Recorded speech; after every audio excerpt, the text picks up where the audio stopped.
ورپسې ډېره به ځان وساتي. نه به په بازار کې دا نه وی چې لکه اخوا شه ګوره د روټۍ دماغ نه به په کور کې د خپلې بیبي سره ظلم نه کوي چې د روټۍ دماغ د چرسو دماغ دی د نشي نه نه نه نه روژه صبر دی. زما عزتمندو روژې ټول مقصد صبر دی. صبر دی چې هر یو سردار صبر خوراک نه که د څښاک نه که د جما نه که د کنځلو نه که د منافقت نه چې د هر څه نه دی د هغې ټول مقصد چې کوم دی دا صرف صبر دی. او صبر رسول الله مبارک وایي د هغې بدله جنت دی او الله پاک وایي دا به ورکوي. نو چې کله ته په کور کې د ځانه ظالم به نه جوړ ته به په کور کې کنځل نه کوې بچو ته ته به په کور کې خپله بیبي نه کنځې ته به ظلم نه کوې ته به ځان د دې نه وساتې ځکه چې ګوره دا ظلم ډېر زیات وي خاص کر بیا د نشو والا چې هغوی ظلمونه کوي په کور کې د خپلو بیبیانو سره کنځلې کوي. ظالمه ته خو لږ سوچ وکړه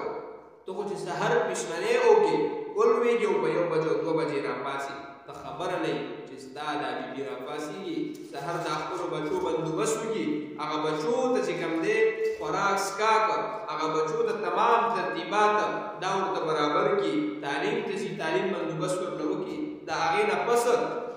بیا د کور چې څونه کارونه دي هغه وکړي چېرته 12 بجې ته 12 ته یا 11 ته فارغه شي نو 1 ګنټې دپاره سم دي او چې ماسپښین شي نو ظالمه بدبخته بیا ستا لپاره تیارې شروع بیا چې کوم دی تا هر سره وړي او تا لپاره تیارې شروع کړي نو ټک تر ماښام اذانه پورې ته په دسترخوان هم کښېني دعا هم کې ته چې کوم دی هر څه هم درته تیار کېښودلی شي خو لیکن ستا هغه بیبي اکثر چې کوم دی په لار کې یا دعا ته راناسته نه شي اذان پې وشي ستا په خدمت کې لګېږي نو ته څنګه ظالم جوړېږي چې ته راپاسې بیا هغې ته کنځل کې ته راپاسې هغې ته وهل ټکول کې او ته د هغې سره ظلم کې نو په دغه ظلم باندې به الله نه خفه کېږي ته څه وایې چې دغه روژه به الله زما نه قبوله کړي چې زه به داسې ظلم کوم نه دا غټ ظلم دی. یا بچو ته کنځل کول یا بهر په بازار کې په معاشره کې چوکونه کول روژه خو دې لپاره نه ده چې ته به موسیقي ګوره چې انسان ته لوږه ولګي ظاهره خبره ده چې حواس د انسان کمزوري کېږي که نه چې لوږه او تنده چې انسان 9 میاشتې مسلسل په کاله خوراک باندې جاري وي نو خامخا به ګوره د ده په نظر کې هم اثر پرېوځي په دماغو کې به پرېوځي په غوږونو کې به پرېوځي خوله کې به وي نو ته به صبر کوې ته به صبر کوې نو چې کله دې صبر وکړو نو تا بیا نجات وموندو تا به د الله رب العزت هغه ورکړي عفو چې کوم دا آتا حاصله کړه هغه جزا دې حاصله کړه او که دغه صبر تا ونه کړو نو ستا خوراک رسول الله مبارک فرمایي چې ډېر خلک ځان د لوږو او د تندو نه مړه کړي ډېر خلک پکې د شپې قیام هم وکړي ډېر خلک پکې د شپې قیام هم وکړي خو لیکن هغه خلک هسې لوږه تنده هم تېره کړي او هسې قیام هم وکړي هېڅ اجر ورته میلاو نه شي دا څه دا خو بدبخت دی او یې که دا روژه صرف د اوبو نه ده او د خوراک نه دا د دې نه ده د روژې مقصد اصل شي صبر دی اوس صبر خو تا ته مسؤل وي چې دا د خوراک دی څښاک دی جما ده حرام دی ناجایز دی دروغ دی منافقت دی حسد دی کینه ده نافرماني د دې نه به ځان د ټولو نه صبر کې حرامو نه به ځان صبر کې دا خو ستا خوښه خو به دی که نه چې کوم شي ستا خوښ یې هغې نه به صبر وکړو چې کوم د دې خوښ به صبر نه شي دې کې به تا ته لوږه تنده هم لګي تا باندې به دماغ باندې اثر هم پرې باسي نو ته به صبر کې ته به بیبي سره ظلم نه کړې ته به بچو سره ظلم نه کړې ته به کلي ګاونډ کې ظلم نه کړې ته به بازار کې ظلم نه کړې جنګ جګړې منافقت کنځلې به نه کړې چېرته دا به نه وی چې دا زما د روژې دماغ یا دا زما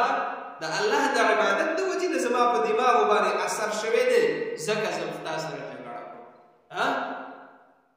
د الله د عبادت د وجې نه چې کوم دی زما دماغ کار نه کوي ځکه تا نه زه په بازار کې کنځلې د الله د عبادت د وجې نه چې دی زما دماغ کمزوري شوي دی ځکه بیبي وایم ځکه خپل بچي وایم دا بیا قبوله شي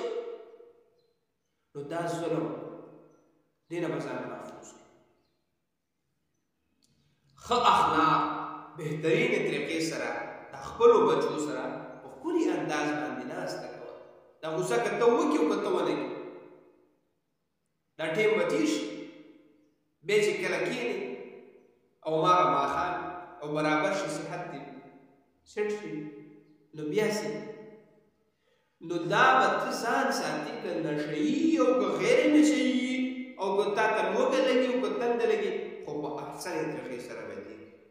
شیطان هم په تا باندې وسوسې کوي چې یاره مطلب ستا دا روژه خرابه شي ځکه چې لوږه تنده تېرې دا خو شیطان زور لګي نو ته به ځان محفوظ او د الله عبادتونه به کوي. ذکر به کوي لومبنۍ عشره کې دویمه عشره کې درېیمه عشره کې هغه دعاګانې چې کوم د رحمت سره تعلق ساتي هغه استغفار هغه دعاګانې چې کوم د مغفرت سره تعلق ساتي عتق من النار سره کوم تعلق ساتي دې پابندي به کوئ. بیا چې کوم هر نوافل چې هغه رسول الله مبارک کړي دي زموږ ته ښودلي دي او هغې کې کمي رانه دا خو بلکل مسلسل میاشت اشراق چاشت اوابین سولان تسبیح دې باندې به زه تاسو ته بیا خبره وکړم خو ټیم ډېر اوږد شو چې دا خو مکمل قضا شي تهجد عبادتونه وشي نو الله رب العزت به چې کوم دی موږ ته خیرونه راکړي. خو دا ظلم خبره مې درته